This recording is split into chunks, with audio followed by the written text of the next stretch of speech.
नमस्कार।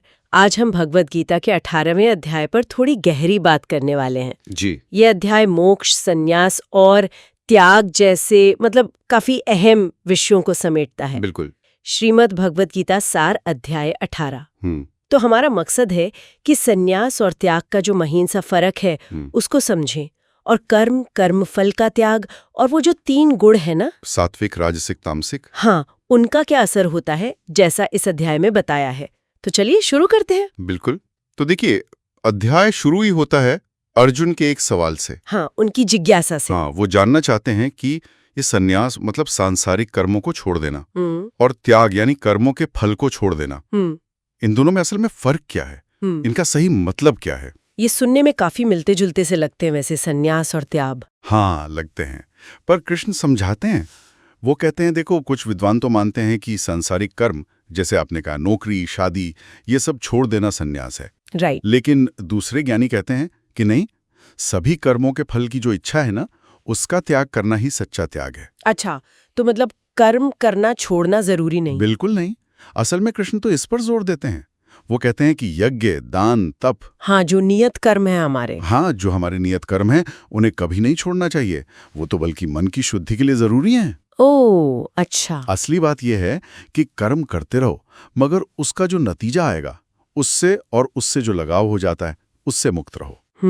यही कर्मयोग का सार है। कर्म नहीं छोड़ना, फल की इच्छा और आसक्ति छोड़नी है। तो कर्म करना अनिवार्य है, लेकिन फल की चिंता या उससे जो जुड़ाव है वही बंधन का कारण है। बिल्कुल सही। और इसी त्याग को कृष्ण और भी समझाते हैं फिर, शायद इसके प्रकार बताकर। हाँ, बिल्कुल। वो 3 तरह के त्याग बताते हैं। बहुत दिलचस्प है ये। बताइए। पहला है सात्विक त्याग। ये है जब हम अपना कर्तव्य समझकर कर्म करते हैं, बिना किसी अटैचमेंट के, बिना फल की उम्मीद के। बस ये मेरा काम है, मुझे करना है। ये सबसे अच्छा हुआ फिर तो। हाँ, ये सबसे उत्तम है। कर्म नहीं छोड़ रहे हैं, फल और आसक्ति का त्याग कर रहे हैं। ठीक है। और दूसरा है राजसिक त्याग। ये तब होता है जब कोई, मान लीजिए, शारीरिक कष्ट के डर से या काम को बोझ समझकर कि भाई ये तो बड़ा मुश्किल है, छोड़ो इसे। हाँ, बिल्कुल। अपनी जरूरी कर्तव्य ही छोड़ दें। कृष्ण कहते हैं ऐसे त्याग का कोई आध्यात्मिक फायदा नहीं मिलता। अच्छा, और तीसरा? वो तामसिक होगा शायद। हाँ, तीसरा है तामसिक त्याग। ये तब होता है जब कोई मोह के कारण या अज्ञान के कारण, मतलब बिना सोचे समझे ही अपने तयशुदा काम छोड़ दे।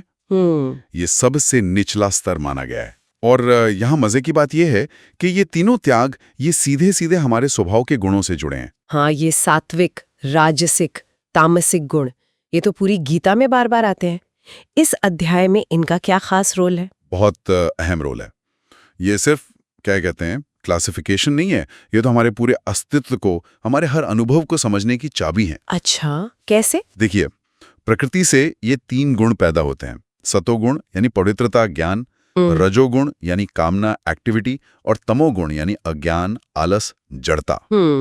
ये गुण सिर्फ हमारे कर्म या त्याग को ही नहीं, बल्कि हम कैसे सोचते हैं, ज्ञान, हमारी बुद्धि, हमारा संकल्प, धृति, यहाँ तक कि हमें सुख कैसा महसूस होता है, सब पर असर डालते हैं। एक तरह से ये वो चश्मा है जिनसे हम दुनिया को देखते और अनुभव करते हैं। कोई उदाहरण देंगे? जैसे ज्ञान या सुख के मामले में ये कैसे अलग होते हैं? हाँ, जरूर। जैसे जिसके अंदर सात्विक गुण ज्यादा है, सात्विक ज्ञान वाला व्यक्ति, वो हर जीव में, सब में एक ही अविनाशी परमात्मा को देखेगा। उसे सब में एकता दिखेगी। भेद बुद्धि रखेगा। ये अलग है, वो अलग है, मैं इनसे बेहतर हूं, वो मुझसे कम है, ऐसी सोच। अच्छा।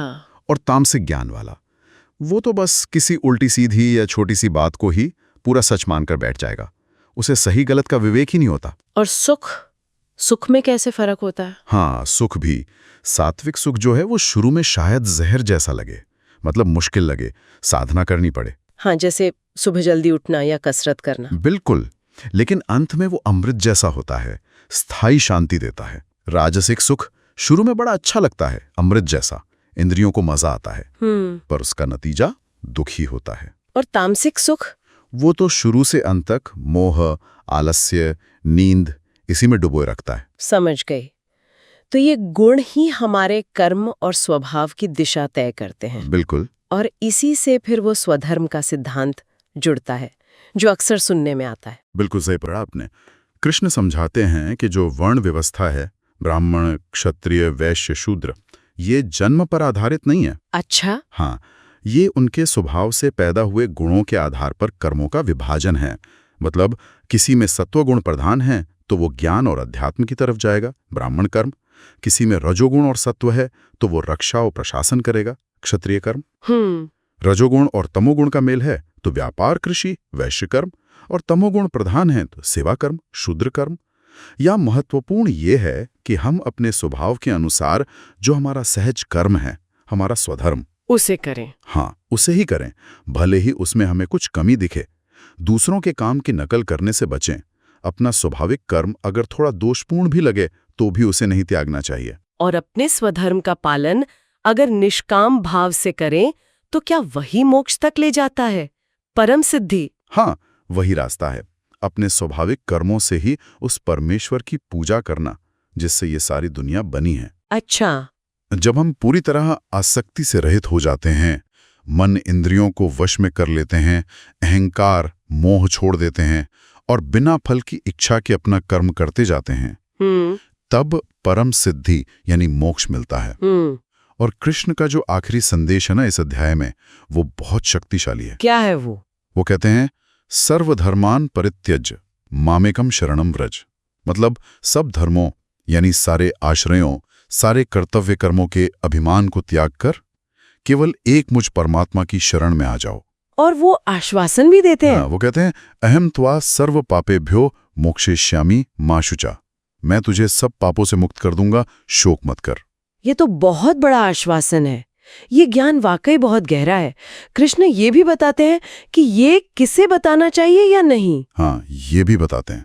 कहते हैं कि ये परम गोपनीय ज्ञान है, इसे उसे ही देना चाहिए जो तपस्वी हो, मेरा भक्त हो, सुनने की इच्छा रखता हो और मुझ में दोष न देखता हो। कहते हैं कि जो इस धर्ममय संवाद को पढ़ेगा वो ज्ञान यज्ञ के द्वारा मेरी पूजा करेगा, और जो श्रद्धा पूर्वक सिर्फ सुनेगा भी, वो भी पापों से मुक्त होकर उत्तम लोकों को प्राप्त होगा। तो इस पूरे उपदेश का अर्जुन पर क्या असर हुआ आखिर में? अर्जुन कहते हैं, नष्टो मोह स्मृतिर्लब्धा।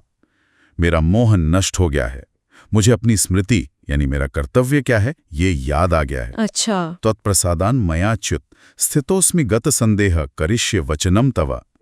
हे अच्युत, आपकी कृपा से मेरे सारे संदेह मिट गए हैं, मैं स्थिर हूं और आपकी आज्ञा का पालन करूंगा। वाह। और अंत में संजय, जो ये सब धृतराष्ट्र को सुना रहे हैं, वो अपना निष्कर्ष देते हैं। हाँ, वो क्या कहते हैं? वो कहते हैं, यत्र योगेश्वरा कृष्णो यत्र पार्थो धनुर्धरा तत्र श्रीर विजयो भूतिर ध्रुवा नीतिर्मतिर्मम।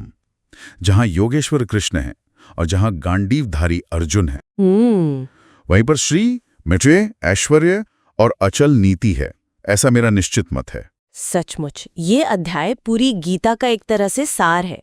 कर्म, ज्ञान, भक्ति, गुण, धर्म, सबका निचोड़ इसमें मिल जाता है। बिल्कुल, ये सिर्फ फिलॉसफी नहीं है, ये जीवन जीने की एक कला है।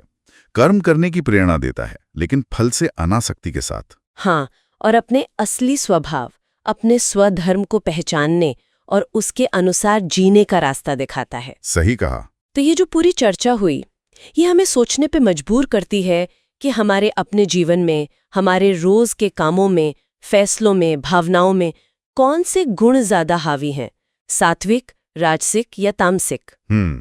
ये एक अच्छा सवाल है। क्या हम वाकई अपने स्वधर्म को, अपने सहज स्वभाव और कर्तव्यों को पहचानकर जी रहे हैं, या फिर बस बाहरी उम्मीदों और दूसरों से तुलना करने में ही उलझे हुए हैं? इस पर विचार करना शायद खुद को बेहतर समझने की दिशा में एक बहुत जरूरी कदम हो सकता है। बिल्कुल। आत्मनिरीक्षण।